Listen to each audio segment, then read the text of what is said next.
Mensahe at aral ng banal na Espiritu sa katawan ng mahal na Apo Conching, yung kanyang nararamdaman sa matamang pakikinig na may kalakip na pananalig at pananampalataya na wala nang hindi niya namamalayan. Amen po ba? At sa katotohanan po, matagal na pong tinuturan sa atin ng banal na Espiritu at ngayon ginagawa doon sa ospital na binanggit ng mahal na kapatid, stress. Ang sino man sa atin, hindi dapat ma-stress. Lalo na po yung mga may karamdaman na medyo malalim. Sapagkat ang stress nakapagdudulot sa atin ng mas higit na sakit. Kaya ang laging sabi ng mahal na Apo Conching, huwag niyong isipin kayo'y may sakit. Maging masaya kayo. Ituon nyo, isip nyo sa ibang bagay na makapagpapasaya sa inyo upang sa gayon maging magaan ang inyong pakiramdam. Amen po ba? Ngayon naman po, tatawagin ko po isa pang kapatid na hindi ko po na siya tinuturing na pasyente. Subalit, siya muli dumako sa dakong ito sa matagal na pagkawala. Siguro po mga 1 taong mahigit, wag niyo pong tingnan ang kanyang abang larawan o kaanyuan kung hindi yung nais niyang ipagsigawan na ang Diyos ay buhay, sa kanyang katauhan. Muli po, palakpakan po natin ang buhay na Diyos para sa aking kapatid na si Bridget.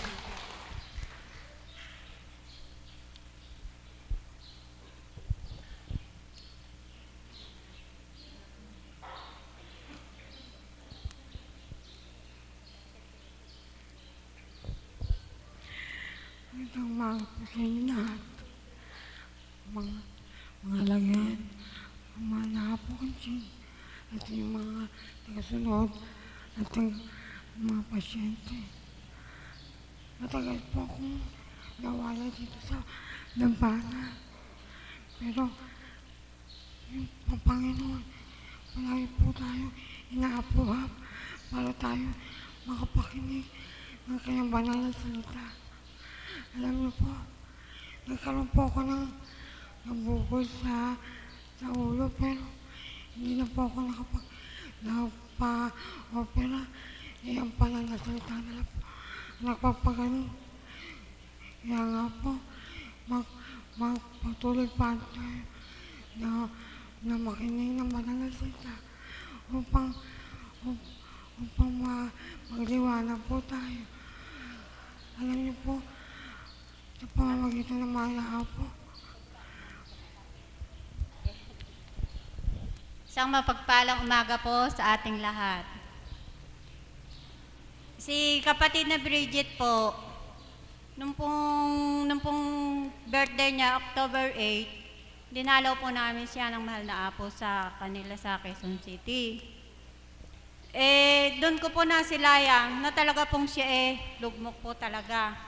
Hindi po siya talaga makatayo. Hindi po siya ano po siya sa wheelchair, nahuhugso po. Subalit sa kadakilaan at kabutihan po ng ating Ama, binedisyonan po siyang gano'n ng mahal na Apo. Nakatayo po siya at nahiyatid pa po niya kami sa gate. Tapos po, nung pong mag-anniversary po na yon, pinagsiyan po siya ng mahal na Apo dito po sa dambana natin. Nakatapos po siya ng pagsisiyam. Doon ko po nakita sa kanya ang unti-unti niya pong pagaling, ang unti-unti niya pong naging kalakasan, ang mga banal na salita ng minamahal na Apo Conching, na muli po siya ay nakatindig at nakatayo po sa inyong harapan. Napakadakila po talaga ng ating Ama. Sa tuwinang nagmimensahe ang mahal na Apo, ninanamnam niya po talaga yun at isinasa buhay, isinasa puso po niya. At nakita ko po sa kanyang pananalig at pananampalataya na talaga pong siya tapat. At talaga pong ninanamnam niyan lahat. At kung bakit nga po kami nagkasamang magkaibigan, nagkalayo po kami ng mga may 1 taon po siguro. Pero pagkakalayo po namin na yon, hindi po kami nagkaroon po kami ng komunikasyon sa cellphone. Pag po ako nakaupo sa makina, nagpapasabali sa akin ng ama, minsahihan ko daw po siya sa pamamagitan ng cellphone. Yun nga po, nadama ko na po talaga sa kanya na may gagampanan po ako dahil nagpapasabali po ang ame na may maaalagaan ko po siya. Dinudulog naman po niya na sana raw po, ako raw po ang makapag-alaga sa kanya. Dinulog ko din po sa ama na sana po maalagaan ko po siya. Kaya yun po, pinagtiya po ng ama na kami magkasama dito sa Dambana. Di po ba napakahiwagat, napakadakila ng ama? Di po ba buhay ang Diyos? Sa pag-aalaga ko po sa kanya, doon po ako pinatatag ng ama, doon po niya ako pinatibay. Dahil hindi po biro ang alagaan ng isa pong kamukha ni kapatid na Bridget. Maselan po talaga yung naging kalagayan niya. Doon ko po nakita ang kahiwagaan ng ama, ang kadakilaan niya. Pinatatag niya po akong lahat. Nung pong minsan, talaga pong sinubukan po kami. Bumili po siya ng balot. Pero napakadakila nga po ng ama. Hindi ko na po kinain na yung kite at sabi ko, at pinakita ko sa kanya na hindi na po kakainin ni kite. Pero si si Diablo nga po maano nung po ako'y lumabas at ako'y nag-aano po ng damit, nalalabang, kumakanta-kanta pa po ako. Makita ko po siya, nangingitim po. Naku po, sabi ko, Ama, tulungan niyo po kami, tulungan niyo po kami. Napakadakila po ng ama, hindi po niya kami hinayaan. Pinainom ko po siya ng isang basong tubig at saka po hinaplos ko lang po ito. Nagbalik na po sa normal, pero talaga pong nanginig po. Nung pagkatapos na yun, nanginig po talaga yung aking tuhod dahil hindi po birong alagaan po itong kapatid ko po na to. Talaga pong kailangan po naka-espiritu ka po at talagang kailangan po yun talagang pagmamahal at pag-aaruga sa kanya. Sa kadakilaan po ng ama at kahiwagaan, hindi po niya kami hinayaan. Talaga pong nakasadsyad po kami hanggang ngayon po. Yun lang po at isang magandang umaga po sa atin lahat. Alam niyo po, napakabuti talaga ng Panginoon. Kasi nga po, dahil nakasatsat po kami ni kapatid. Kahit masyadong po yung sitwasyon, pero nandiyan po siya palagi. At sa pamamagitan ng mahal na po, sa pamamagitan ng mahal na po, sa ngayong salita, nanuluwa ng Panginoon, sa pamamagitan ng mahal na po, nakasatsat po kami. Yung kagalingan mo, nasa Panginoon talaga. Ayun lang po.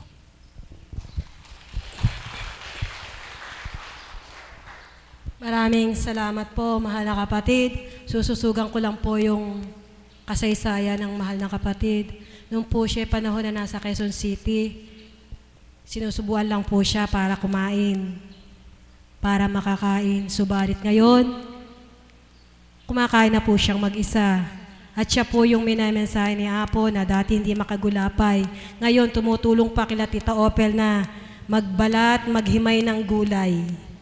Yun po ang mga pagpapala na hiwaga ng Diyos na kanya nang nakakamtan sa pagtitibay ng kanyang pananalig at pagtanggap sa banal na espiritu sa katauhan na mahal na Apo Conching.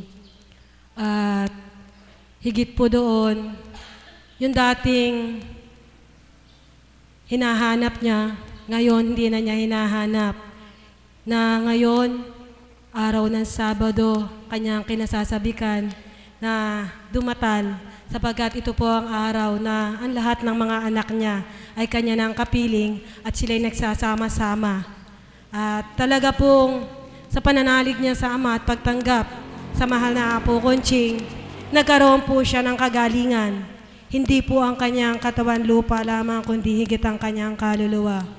Yung pong kanyang itsura, hindi po siya dating ganyan, normal po. Kaya lang po, nung unang dumating na wala pa siya sa dakong ito, nagpa-opera siya dahil nagkaroon siya ng tumor dito, bukol.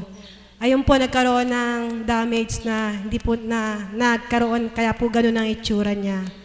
Subalit sa Ama, Hindi mo kailangan ng madeporma ang mukha mo sa pananalig mo at pag-asa at pag-angkin na ikaw ay may kagalingang makakamtan. Ang hiwaga niya ay di kayang liripin ng tao sa mga nagtitiwala sa Kanya, pagkat buhay nga po ang Diyos na naririto sa pamagitan ng Apo Kunching ng banal na Espiritong sumasa Kanya. Amen po ba? Buhay po ba ang Diyos? Ngayon naman po, tinatawagan ko isang Kuya Caps ko na bitamina niya at sustansya ang mag-alay ng awitin, Papuri sa Ama. Palakpakan po natin ang buhay na Diyos para kay Kuya Caps Magno.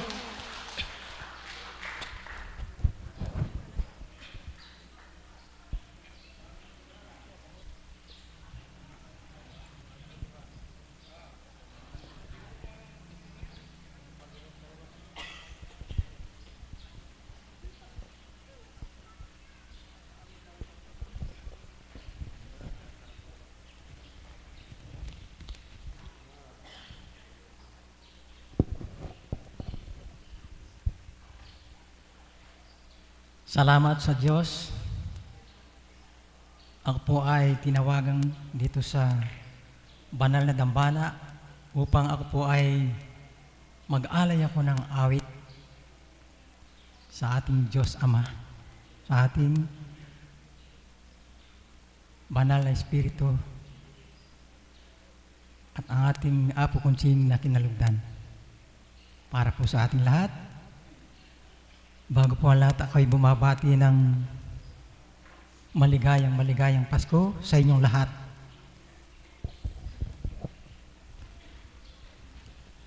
Marahil po, tayong lahat ay nadadamanan natin ang malapit na ang Pasko.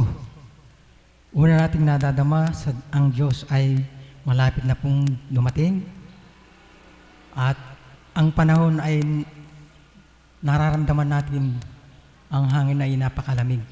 Yan po, palatandaan po, malapit na ang Pasko.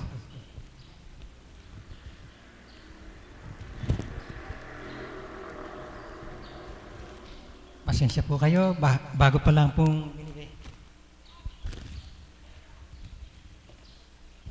Ang awit ko pong ito ay para sa ating lahat. Ang pamagat po ay Himig ng Pasko. Malamig ang simoy ng hangin, kay saya ng bawat damdamin. Ang tibok ng puso sa dibdib, para bang hulog na ng langit. Himig, Pasko'y laganap, mayroong sigla ang lahat, walang kalungkutan, lubos ang kasayaan. Himig ng Pasko'y umiiral sa loob ng bawat tahanan. Masaya ang mga tanawin, may awit ng simoy ng hangin. Himig, Pasko'y laganap, mayroong sigla ang lahat, wala ang kalungkutan, lubos ang kasayaan. Himig ng Pasko'y umiiral sa loob ng bawat tahanan. Masaya ang mga tanawin, may awit ang simoy ng hangin. Salamat po, maraming pong salamat.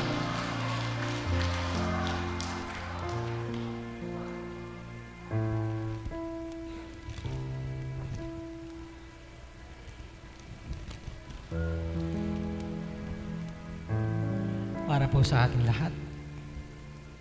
Ang Pasko ay sumapit, tayo ay mangagsiawit ng magagandang himig, dahil sa ang Diyos ay pag-ibig. Nang si Kristo ay isilang, may 3 haring nagsidalaw, at ang bawat isa ay nagsipaghandog ng tanging alay.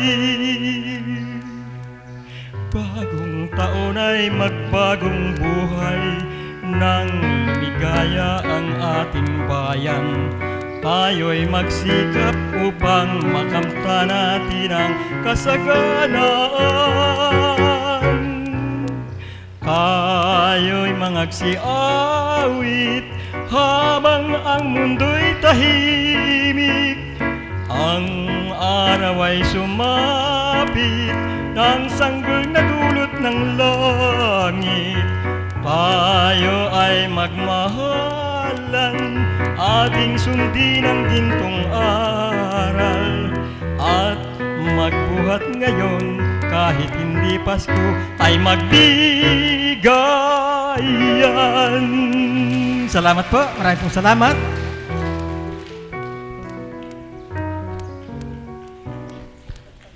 Maraming salamat, Kuya Caps.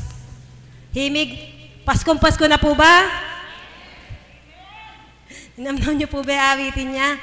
Alam niyo po, napakasarap damhin. Nawa po, wag lang sa araw ng Pasko tayo dumaman ng Pasko. Tulad ng kanyang tinuran sa kanyang awitin, kahit hindi araw ng Pasko, tayo'y magbigayan at magmahalan. Amen po ba? Buhay po ba ang Diyos? Ngayon naman po, ang tatawagin ko ay isa nating kapatid, at nawa po ay pagbigyan niya ang panawagan ng Ama na siya ay tumindig. Palakpakan po natin ang buhay na Diyos para sa ating kapatid.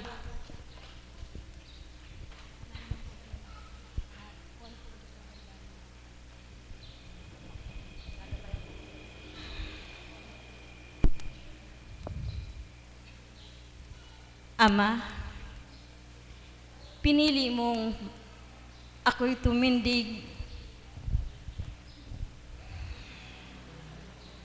Nawa po ay gabayan mo po ako sa bawat titig na aking bigkasin ay naaayon po sa iyong kalooban. Maghari nawa, Ama, ang iyong kagustuhan. Ipahayag ang banal mong mga salita at nagaganap sa aking buhay. Sa pangatlo pong pagpunta ko rito, sa araw na ito, ako'y inyo pong hinugot sa karamihan upang tumindig dito nga po sa kabilugan ng iyong banal na dambana. Magandang umaga mga kapatid ko. Medyo kinakabahan po ako.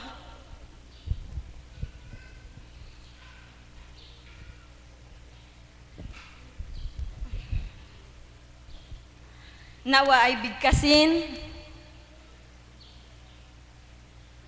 ng banal na Espiritu ang aking mga bibig at pupurihan siya ng aking dila. Ang aking ikukwento at ibabahagi sa inyo tungkol sa mga pangyayari sa aking buhay. Saan-saang dako ako tumungo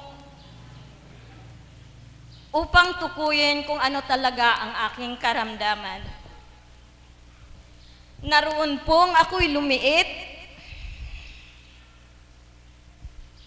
at humiga sa banal na rawa ng ating Panginoong Hesukristo. Dahil po ako ay pinaratangan na ako daw ay hari ng demonyo.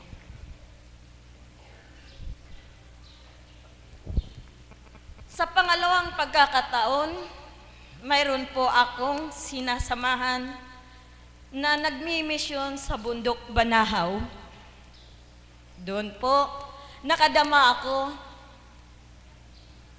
ng kaginawaan, hindi lamang sa pisikal pati sa kaluluwa. Ngunit, nang humaba, inabot po ako at ang 4 na taon. May kakaiba po akong nararamdaman sa aming punong kasangkapan. Ito po ay hindi ko babanggitin ang kanyang pangalan dahil nais ko rin po siyang magbalik loob kung ano man po ang aking nakikita. Tanging sa akin lamang, hindi ko isinishare sa aking mga kasamahan. Bagkus, sabi ko, Ama, dalhin mo po ako sa tunay na liwanag ng iyong banal na espiritu. Dito po, sa katauhan ng Apo Konsing, naganap ang kanyang kalooban.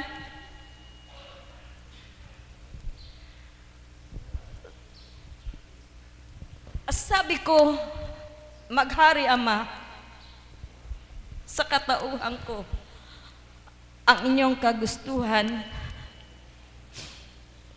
Magpadama po kayo sa kanila, huwag sa akin, sapagkat ako'y inyo na pong kinakalong.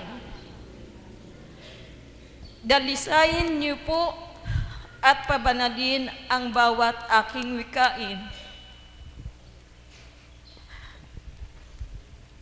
Marami pong salamat. Ito lang po ang aking message. Marami pong salamat, mahal na kapatid. Palakpakan po natin ang buhay na Diyos para sa ating kapatid.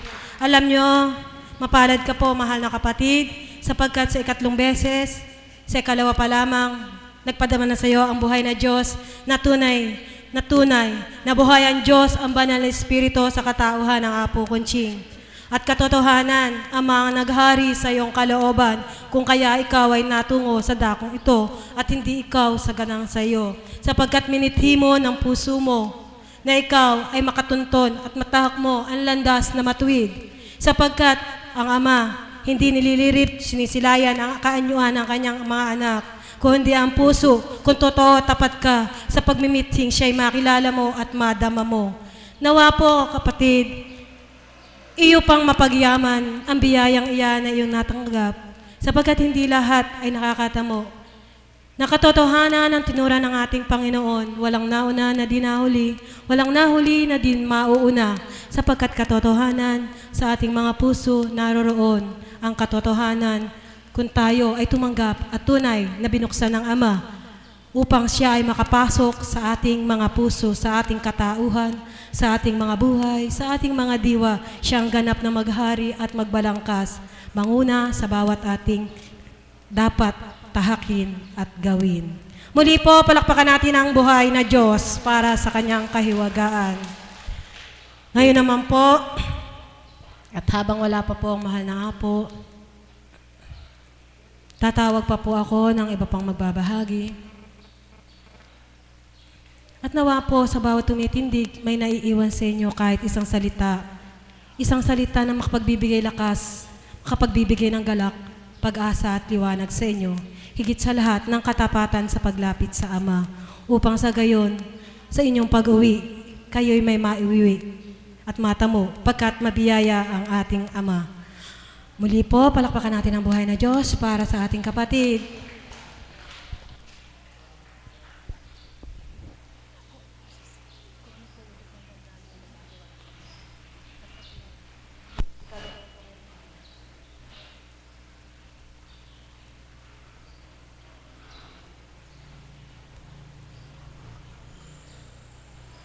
Magandang araw po.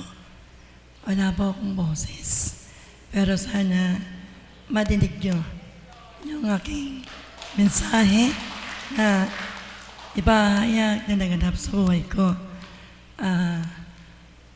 Matagal na rin din po akong din nakakarating dito. Gawa po siguro ng trabaho. Ako po ay tuwing may okasyon na lamang nakakaparito at kung may vigil na naka-assign sa amin. Ngayon po, aminin ko po, hindi po plano yung pagpunta ngayon dito. Kaya lang po ay Hindi ko alam, nagre-ready po kami ng sayaw ng presentasyon namin para po sa Christmas party. Nakatapos na po kami ng 2 sayaw. Yung mag-e-enda lang po akong ganon. Konti lang naman po yung itinaas ng paa ko. Bigla pong umano yung aking paa. Kaya narira naman kay Apo. Sabi ko, kahapon po sana, gusto kong pumunta rito sa Tambana. Kaya lang, wala po akong makasama. Kasi dadalawa lang yung anak ko para pambabay. At yung may sakit pa po. Sa kagustuhan ko, nananalig po ako na ang aking pong paglakad muli na naganap na po yun nung araw ay magaganap ulit na hindi ako makalakad. Ala pong makita ang doktor kung bakit po nagkaganito.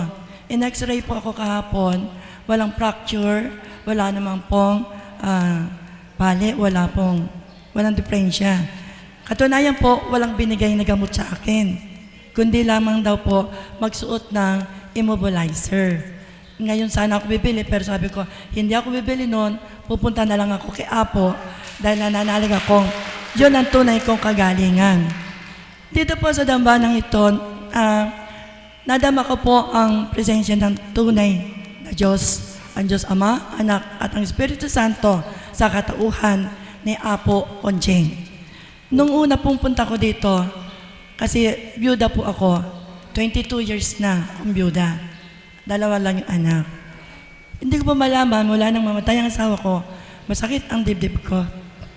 Pero sa pag-aplos pa lamang po ni Sister Doris, ay hindi ko po alam na umiiyak na pala ako. Tahimik ako pero umiiyak ako. Lalo na po, nung ako po ay haplosin na po ako ni Apo nung po sa chapel. Nasa chapel pa po noon. Hindi ko po maintindihan, may naganap po sa akin doon sa loob ng chapel. Yung lahat po ng sakit dito sa kalooban ko, dito sa aking para pong may dagan na bato. Tapos nga po, hindi ako makahinga. Sa pag-aplos lang pong yun, talagang nadama ko para akong lumutang. Hindi ko alam kung ano naganap sa akin. Basta ang nangyayari sa akin, umiiyak ako. Siguro po, yun tinatawag nating tears of joy. Dahil po sa labis na kagalakan ng puso ko dahil sa natamasa kong kagalingan. Sumunod po ng punta ko, bilang teacher, ito po yung sakit kong lagi. Namamaos, nawawala ang boses.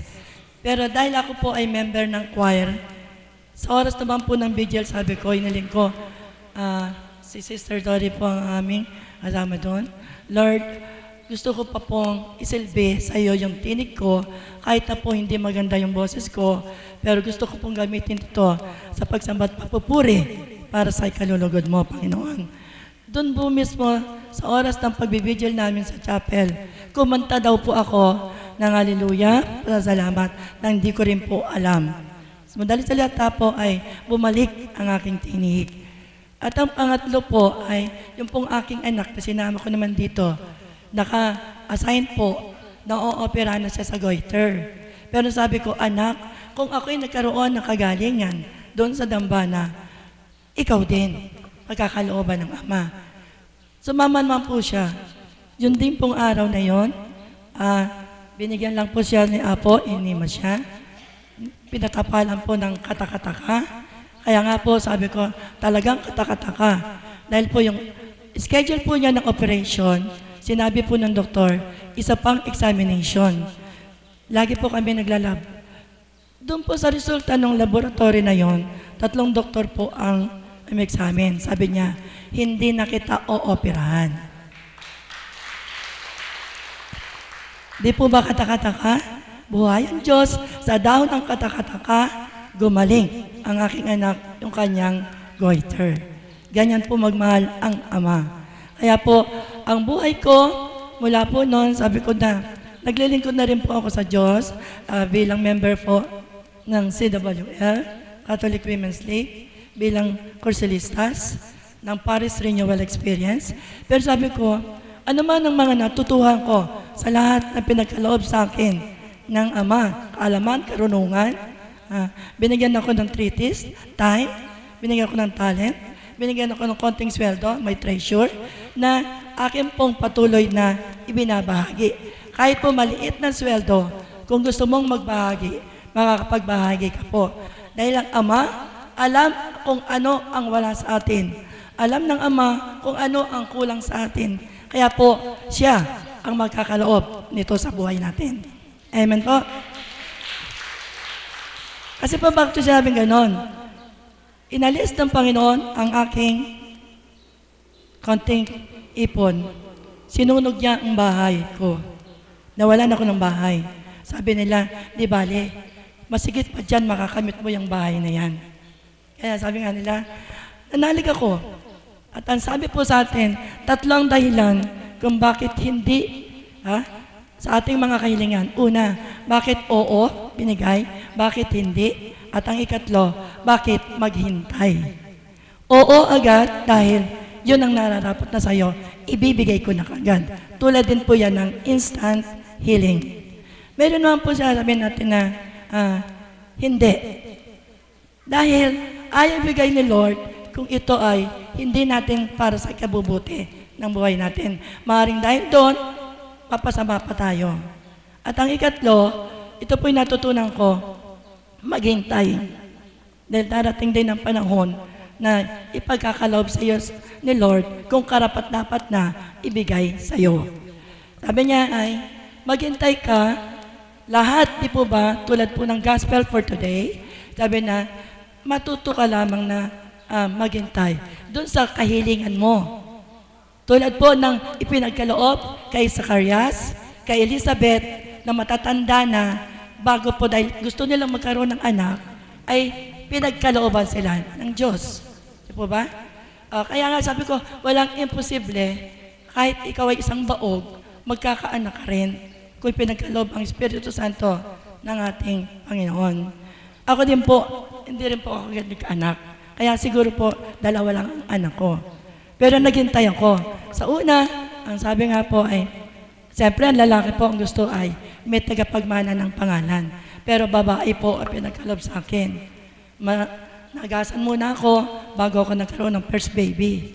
Yung honeymoon baby, nawala na nakunan ako. Yung ikalawang baby, nintay namin, sabi ng asawa ko, Mami, ano na yan? Lalaki na yan. Umabot po kami ng 9 na taon ng paghihintay. 9 years, hindi po kami nawala ng pag-asa, magkakaroon pa rin tayo ng anak. Nasa eskwelahan po ako, umagas na naman. Pero pagkatapos po noon na i-DNC ako ni Raspa, pagkatapos lamang po ng buwan, ayun na. So ang nakita ko po dito, sa pagkilos ng Ama sa buhay ko, hindi niya agad ibinibigay. Pinadadanas muna ako ng pagsubok. Sinubukan niya ako sa nasunog ang bahay ko, 0. Yung anak ko po ay nilagay lamang sa bintana para mabuhay. Kasalukuyan ako nasa eskwelahan, pa-foundation day kami. Nang umuwi kami, pinigil na yung kotse namin. Sabi niya, diyan na lang po kayo. Kasi pala, bagsak na yung bahay namin. Siguro po, kung nawala na akong pag-asa noon, naloka ako, dahil lamang sa material na bagay, wala ako ngayon dito. Pero pinasasalamatan ko ang Ama, dahil ang sakit, minsan po, mayroong ibibigay sa iyo ang Panginoon, pero dadaan ka muna. Tulad po ng ginto, bago dumating ang kinang na ginto, kailangan po ilang beses ito dinadapog sa apoy, pinupukpok para po maihulma sa gusto ninyang forma. Ganun po ang nakita ko sa buhay ko. Pinukpok niya ako ng pinukpok. Sakit ng asawa ko, napaka-rare. Isa lang daw po sa 100 tao ang nakakasakit noon. Akala ko sakit lang sa puso. Meron pong dumating na yung hindi na niya maigagalaw, yung ang gagalaw lang niya sa ano niya ay ulo na lang. Pero dahil sa pananalig ko po sa Panginoon, sabi ko, Daddy, labas tayo dito sa Makati Hospital. Meron tayong pinagpapagamutan. Bakit din natin subukan? Nakalakad po siya. Kaya sabi ko, lalong pinatitibay ng Panginoon sa mga pagsubok. Pero dumating po talaga yung panahon niya sa operasyon ng puso niya, bypass 5 bypass. Kinunda siya ng Panginoon. Sabi ko, ang sakit. Ito po pala yung pinakamasakit na mawalan ka sa minamahal mo sa buhay. Pero, nung una po, alam niyo ba, nalimutan ako member ng simbahan, tinanong ko ang Panginoon, Lord, bakit siya pa? Matino siyang lalaki. Bakit ang dami diyang lasenggo, babaero, sugalero? Bakit, Lord, ang asawa ko ang kinuha mo? Ang liit pa ng anak ko. Isang grade 2, isang high school, graduating. Pero sabi ko sa kanya, humiling naman ako sa iyo eh. Sabi nung pare sa akin, yung kaibigang pare, hindi ba nung nasa operating room siya, tinanong ko, ano ba hiniling mo sa prayer? Ang sabi ko po, Lord, pahiram mo muna siya sa akin, kahit sandali. Kasi gusto po niyang mag-lay minister. Ang nasa isip ko po, pahiram mo muna sa akin yung buhay niya. Gusto ko siya gumanap, hindi lang ako ang gaganap sa simbahan. Kaya sabi ko, kahit po sandali, pahiram sa akin. Yung operasyon po niya sa simbahan, sa operating room, nandun ako sa simbahan, sabi, Doktor, huwag ka na dyan sa simbahan. Dito ka lang sa room mo mag-prayer. Anytime, tatawagin kita. Hindi ko po alam, meron na palang ibig sabihin. Opo, sabi ko, kinuha siya ng Panginoon. Sabi ko, nung karap na ako ni Father, Paris Priest ko yun, sabi niya, hindi ba, pinagbigyan ka naman ni Lord? Bakit nagtatampo ka ngayon sa Kanya? Ang sabi mo sa Kanya, Lord, pahiram muna po sa Kanya kahit sandali. Di ba binigyan ka pa niya ng 24 hours? Hindi lang 24, another operation, 48 hours na nandun siya sa operating room. Hindi po inaalis ng mga doktor. Kaya siguro, mahal ng Diyos ang asawa mo. Kasi kung buhay ang asawa mo, gulay. Biniyak na po rito. Pag po sa puso, kukunin yung 2 ugat na malaki sa singit. Wala na po. Biniyak na rin po yung kanyang pulso. Tapos po, ang biyak ng sakit sa puso opera, wala po dito sa dibdib, hanggang dito po. Sabi po nga sa akin ng punerarya, Ma'am, ano po ba nangyari sa asawa nyo na massacre? Kasi po, lahat ay sugat ang kunin nila sa ospital. Doon ko po na-realize, salamat sa Panginoon dahil binigyan niya ako ng mga pare na maging counselor ko. Kasi doon ang malaking katanungan ko, nasagot. Bakit siya? Mahal kasi ang asawa mo ng Panginoon. Ayaw niyang lumawig ang paghihirap niya. Ayaw niyang lumawig ang paghihirap mo. Dahil habang nasa St. Luke's Hospital, malaki ang gastos. Maghihirap ka. Hindi ka pinaghirap ng Panginoon.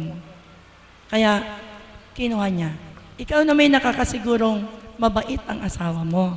Ano ang kinalulungkot mo? Alam mo kung saan pupunta ang Panginoon. Kaya sabi ko, lahat po yun, natutunan ko, isinerve ko na kay Lord. Dahil mahal pala ako ng Panginoon, totoo po yun. Binalik ng Panginoon. Dati, isang bahay. Ngayon po, higit pa sa isang bahay lamang ang binigay niya sa akin. Kaya sabi ko, Lord, thank you. Dahil siguro kung magwala ako noon, hindi ko pinakinggan ang salita. Kaya po, basta may nagsasalita ng Word of God, hindi lamang po tenga ang ginagamit ko. Pati po ito, ginagamit ko. Pag nagmimisahe ng apo, sinasa puso ko. At ang lahat ngayon na natutunan ko, yun naman po ang, kung kulang ka sa pera, meron ka rin pong iba pang isi-share. Your talent, kaalaman na natutunan. Ito naman po ang ibinabahagi ko sa sino bang mga ilangan. Sabi nga natin, yung pagkanta ko ay hindi lamang sa choir, kundi doon daw po sa mga patay. Pagka po may Bible service. Anyway, kahit po pang patay, paglilingkod pa rin po yun. Lord God, thank you. May boses ako. Salamat po, Panginoon. Habang nagsasalita ako, ito po, it's a miracle. Thank you, God. Di po ba malakas na boses ko? Thanks, God. Dahil kanina, bumubulong lang ako, hindi ako maintindihan ni ate. Ito ngayon, ako mismo, nadinig ko may boses ako.